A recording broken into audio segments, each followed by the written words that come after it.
She was the youngest female self-made billionaire in America. Her board included two former Secretaries of State, a four-star general, and the former CEO of Wells Fargo. Investors handed her $700 million, and not one of them ever walked into the lab. Not because they didn't care, not because they were stupid, but because Elizabeth Holmes built something more powerful than a blood testing machine. She built a machine that punished curiosity. Here's why Theranos wasn't a technology failure. It was a belief failure. And it's the same failure that's quietly eating your company right now. The story you already know. A 19-year-old Stanford dropout promises to revolutionize blood testing. One drop, 200 tests, no needles, no waiting rooms. She raises $900 million. Forbes calls her the youngest self-made female billionaire. She's on every magazine cover. Then the Wall Street Journal publishes a report.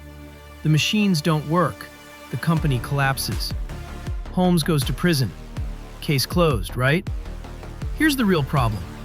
Not a single board member with medical expertise ever asked to see the lab results. George Shultz, former Secretary of State, dismissed warnings from his own grandson, who worked at Theranos, and told him the machines were failing.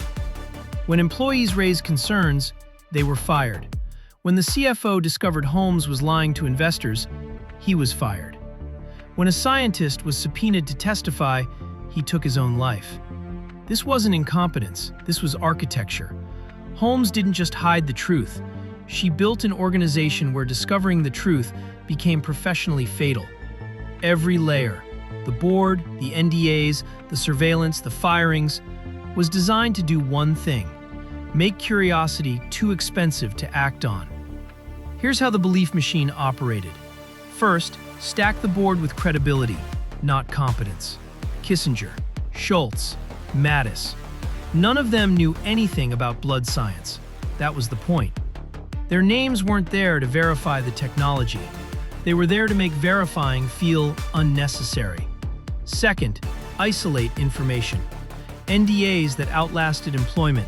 Separate engineering teams that couldn't compare notes. A COO who monitored CCTV footage to track who talked to whom. If information can't move, doubt can't spread.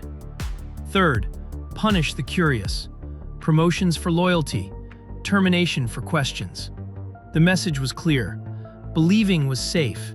Doubting was dangerous. Not a faulty product, not a charismatic liar. A machine designed to convert belief into money and punish anyone who asked for evidence. The same mechanism is operating in companies right now.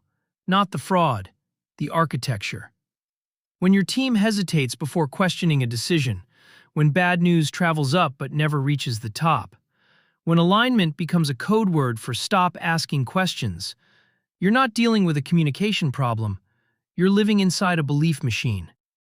Speed without structure is destruction in disguise, but structure without truth is destruction guaranteed.